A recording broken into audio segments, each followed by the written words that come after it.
हिंदू मान्यताओं के अनुसार विनाश और पुनर्जन्म के देवता शिव कैलासा नामक इस प्रसिद्ध पर्वत के शिखर पर निवास करते हैं। कैलासा पर्वत को हिंदू धर्म के कई संप्रदायों में स्वर्ग, आत्माओं का अंतिम गंतव्य और दुनिया का पवित्र केंद्र माना जाता है। पुराणों में वर्णित है कि कैलाश पर्वत के 4 मुख क्रिस्टल, माणिक, सोने और लापीस लाजुली से बने हैं। भगवान शिव का निवास स्थल कैलाश पर्वत की तलहटी में कई ऐसे विचित्र रहस्य हैं जिसे आज तक दुनिया का कोई भी इंसान पता नहीं लगा पाया है। कैलाश मानसरोवर का नाम संस्कृत भाषा के 2 शब्दों मानस और सरोवर के संगम से मिलकर बना है, जिसका शाब्दिक अर्थ होता है मन का सरोवर। कैलाश पर्वत को पृथ्वी का केंद्र स्थल भी माना जाता है। चूंकि ये पर्वत मानसरोवर झील के नजदीक स्थित है, इसलिए इसका नाम कैलाश मानसरोवर पड़ा है। इस तीर्थ को अष्टापद, गणपर्वत और रजतगिरी भी कहते हैं। पौराणिक कथाओं के अनुसार भगवान ऋषभदेव ने यहीं निर्वाण प्राप्त किया। मान्यता है कि यह पर्वत स्वयंभू है। कैलाश मानसरोवर उतना ही प्राचीन है जितनी प्राचीन हमारी सृष्टि है। माउंट कैलाश हिमालय पर्वत में तिब्बत के सुदूर दक्षिण पश्चिमी कोने में स्थित एक आकर्षक चोटी है। 6,638 मीटर 21,778 फीट की ऊंचाई पर स्थित यह हिमालय के सबसे ऊंचे हिस्सों में से एक है और एशिया की कुछ सबसे लंबी नदियों का स्रोत है। धार्मिक गुरु बताते हैं कि जो भी शिव के उस निवास स्थल तक पहुंच जाएगा उसे साक्षात शिव के दर्शन होंगे। आज तक कोई भी इंसान कैलाश पर्वत की चोटी पर कभी नहीं पहुंचा। जो भी गया है या तो उसने अपने जीवन को खत्म कर लिया या फिर हार मानकर वापस लौट आया। शिव के निवास स्थल से पहले भी काफी खतरनाक और ऊंची ऊंची चोटियां पड़ती हैं, जहां तक कुछ लोग पहुंचने में सफल भी हुए, मगर आज तक शिव के चरणों तक कोई नहीं पहुंच पाया है।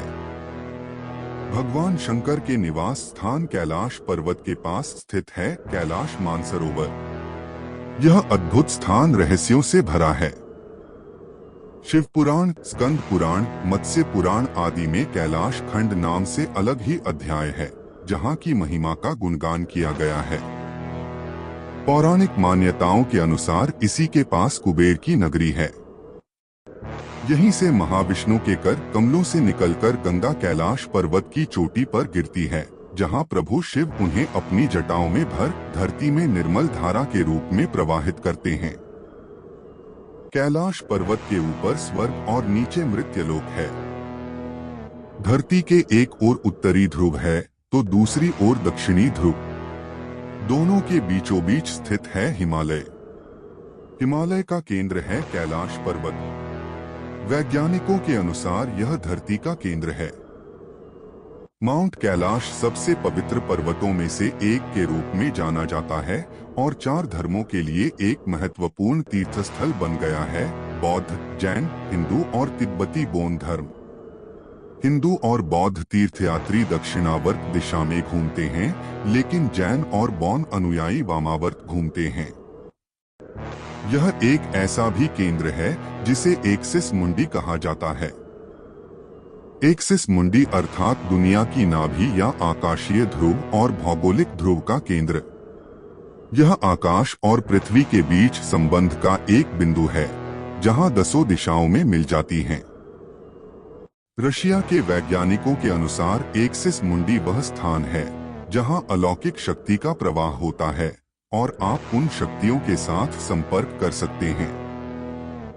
कैलाश पर्वत एक विशालकाय पिरामिड है जो 100 छोटे पिरामिडों का केंद्र है। कैलाश पर्वत की संरचना कंपास के 4 बिंदुओं के समान है और एकांत स्थान पर स्थित है जहां कोई भी बड़ा पर्वत नहीं है। कैलाश पर्वत पर चढ़ना निषिद्ध है, परंतु 11वीं सदी में एक तिब्बती बौद्ध योगी मिलारिपा ने इस पर चढ़ाई की थी। रशिया के वैज्ञानिकों की यह रिपोर्ट यूएन स्पेशियल मैगजीन के 2004 के जनवरी अंक में प्रकाशित हुई थी। हालांकि मिलारेपा ने इस बारे में कभी कुछ नहीं कहा, इसलिए यह भी एक रहस्य है। यहाँ दो सरोवर मुख्य हैं। पहला, मानसरोवर, जो दुनिया की शुद्ध पानी की उच्चतम झीलों में से एक है और जिसका आकार सूर्य के समान है। दूसरा, राक्षस नामक झील, जो दुनिया की खारे पानी की उच्चतम झीलों में से एक है और जिसका आकार चंद्र के समान है। ये दोनों झीलें सौर और चंद्र बल को प्रदर्शित करती हैं, जिसका संबंध सकारात्मक और नकारात्मक ऊर्जा से है। जब दक्षिण से देखते हैं तो एक स्वास्तिक चिन्ह वास्तव में देखा जा सकता है। कैलाश पर्वत की 4 दिशाओं से 4 नदियों का उद्गम हुआ है, ब्रह्मपुत्र, सिंधु, सतलज व करनाली। इन नदियों से ही गंगा, सरस्वती सहित चीन की अन्य नदियां भी निकली हैं। कैलाश की चारों दिशाओं में विभिन्न जानवरों के मुख हैं, जिसमें से नदियों का उद्गम होता है। पूर्व में अश्वमुख है, पश्चिम में हाथी, उत्तर में सिंह, दक्षिण में मोर का मुख है। यहाँ पुण्यात्माएं ही रह सकती हैं।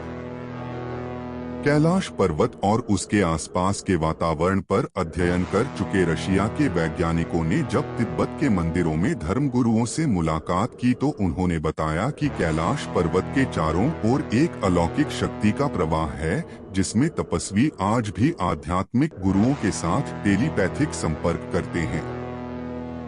हिमालय वासियों का कहना है कि हिमालय पर यति मानव रहता है। कोई इसे भूरा भालू कहता है, कोई जंगली मानव तो कोई हिम मानव। यदि आप कैलाश पर्वत या मानसरोवर झील के क्षेत्र में जाएंगे तो आपको निरंतर एक आवाज सुनाई देगी, जैसे कि कहीं आसपास में एरोप्लेन उड़ रहा हो। लेकिन ध्यान से सुनने पर यह आवाज डमरू या ओम की ध्वनि जैसी होती है। मानसरोवर झील लगभग 320 वर्ग किलोमीटर के क्षेत्र में फैली हुई है।